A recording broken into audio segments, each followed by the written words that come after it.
Hello বন্ধুরা, welcome to my small daily blog.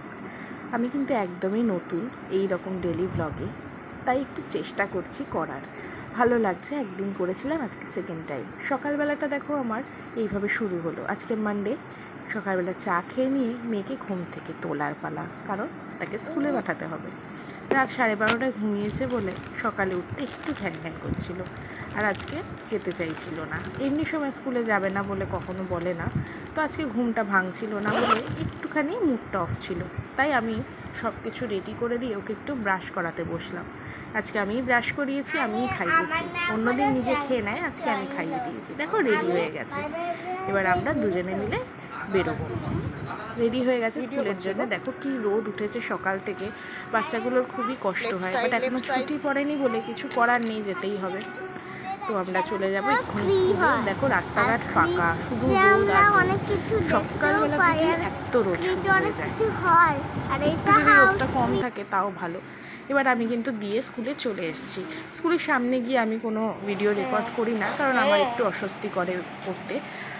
তো স্কুলে দিয়ে চলে আসার পরে শুরু হয় আমার আসল কাজ। মেয়েকে স্কুল থেকে আনার আগে আমি ঘরের যাবতীয় কাজ করে রাখার চেষ্টা করি, কারণ কি এসে গেলেই ব্যাস, তখন তাকে খাওয়ানো, তাকে স্নান করানো, তার সাথে গল্প করা, তার স্কুলের গল্প শোনা, আর তার সাথে খেলা, এই সমস্ত করতে টাইম চলে যায়। তখন আর আমারও কাজ করতে ইচ্ছা করে না, আর আমি কাজ করলে সেও একটু ঘ্যান ঘ্যান করে যে মা আমার সাথে বসো। তাই জন্য আমি স্কুল থেকে বাড়ি এসে একটা সেকেন্ডও বসি না, বিছানা ঝেড়ে নিলাম, ঝেড়ে নিয়ে ভাতটা বসিয়ে দিলাম। ভাতটা বসিয়ে দিয়ে আমি কিন্তু ভাত টাত সব করেই যাব, শুধু তরকারিটা, মাছের ঝোলটা আর কি নিয়ে বাড়িতে এসে করব। যেদিন সময় হয় সেটাও করে দিই। তো ভাতটা বসিয়ে দেবো, দিয়ে আমি কিন্তু এখন ঘরটা ঝাড় দিয়ে মুছে নেবো। তো আমি একদমই নতুন ব্লগিং করছি, বা চেষ্টা করছি, করছি না, চেষ্টা করছি। তোমরা একটু কেউ দেখলে আমাকে কমেন্ট করে জানাবে যে কেমন হচ্ছে বা কীরকম কী করছি। আমি একদমই নতুন, তো তাই একটু লজ্জা লাগে বলতে গেলে, তাও চেষ্টা করছি। ভালো লাগছে রেকর্ড করে সেটাকে করতে, বা মনে হচ্ছে যেন পরে মনে হচ্ছে যেন না, বেশ ভালোই। তো তোমরা একটু কমেন্ট করলে ভালো লাগবে। দেখো আমি ঝাড়টার দিয়ে নিলাম, এবারে কিন্তু আমি ঘরটা মুছে নেবো। একদম মোছা টোছা কমপ্লিট করে তারপরে আমি নিয়ে আসবো মেয়েকে। তাহলে বাড়ি চলে আসলে কি হয়, একদম আমিও ফ্রি থাকি, ও ফ্রি থাকে, আমার সঙ্গে একটু সময় পায়। কারণ স্কুল থেকে আসার পরে তাকে একটু টাইম না দিলে তারও ভালো লাগে না। তো আমার মোছা কমপ্লিট, আমি অল্প অল্প করেই দেখাচ্ছি। মোছা কমপ্লিট হয়ে গেছে।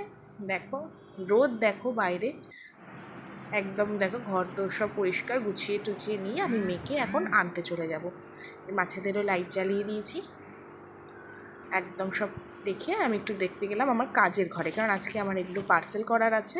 তো জিনিসগুলো একটু দেখে এলাম যে সব কিছু ঠিকঠাক কমপ্লিট হয়ে গেছে কিনা। এবারে দেখো মুখে কাপড় বেঁধে বেরিয়ে গেছি মেয়েকে আনতে। এত রোদ, চোখ মুখ না ঢেকে উপায় নেই, দেখো কি রোদ। নিয়ে আমি কিন্তু এই যে তাকে বাড়িতে নিয়ে চলে এসেছি। এখন তার গল্প চলছে স্কুলে কি কি হয়েছে। এবার তাকে ফ্রেশ করিয়ে আমি একটা ফল দিয়ে দিলাম, আর সে কার্টুন দেখছে। আমি এখনই স্নান করতে পাঠিয়ে দেবো, আর তখন আমি একটু গান চালিয়ে এই যে আমার মতন করে সময় কাটাবো। Thank you.